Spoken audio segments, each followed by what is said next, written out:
evaluating the neurological outcomes after gamma knife radiosurgery for symptomatic skull-base meningiomas based on their locations, single institution experience. By Farid Kazemi, Parisa Javadnia, Ali Reza Tabib Khui, Mobin Naqshbandi and Wahid Ghurbani Kalkhaje. Background: meningioma is the most common primary benign intracranial tumor. Gross total resection of skull-base meningioma (SBM) is so challenging due to its relevant high morbidity. Gamma knife radiosurgery is concerned by providing a favorable therapeutic option in the management of SBM.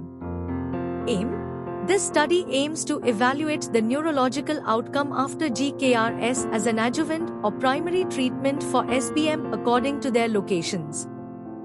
Methods: this retrospective cross-sectional study consisted of 108 patients with SBM who underwent GKRS as an adjuvant or primary treatment. Patients' medical records were collected to assess their demographic characteristics, clinical presentation, and clinical evaluations in follow-up visits. We found 40 patients with cavernous sinus meningioma, CSM, 36 patients with petroclival meningioma, PCM, and 22 patients with cerebellopontine angle meningioma, CPM. Of these, 81.1% were female, N is equal to 90, with a median age of 52.68 years.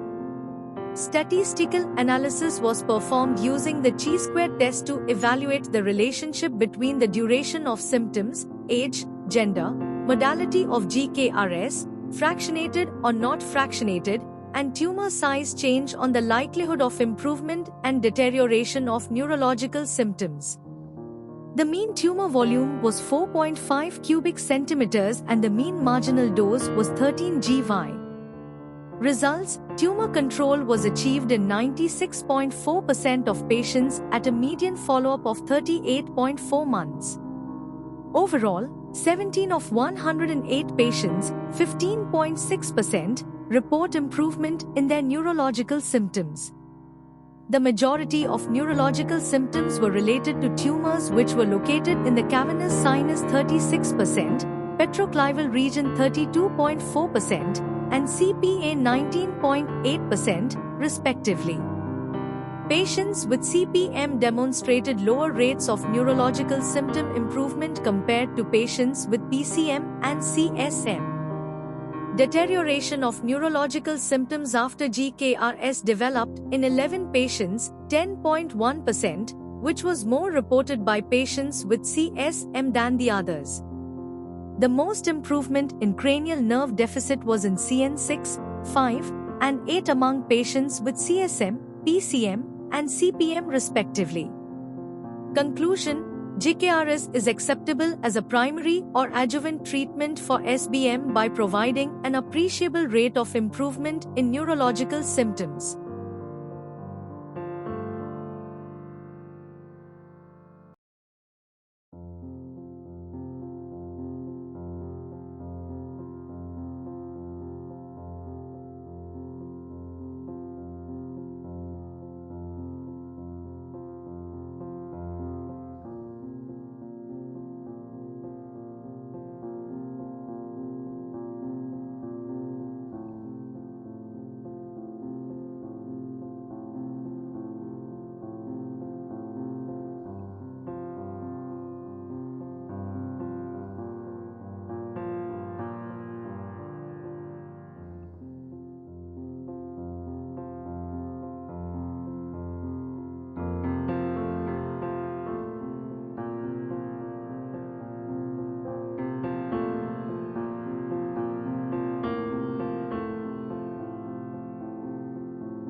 Thank you for watching this video.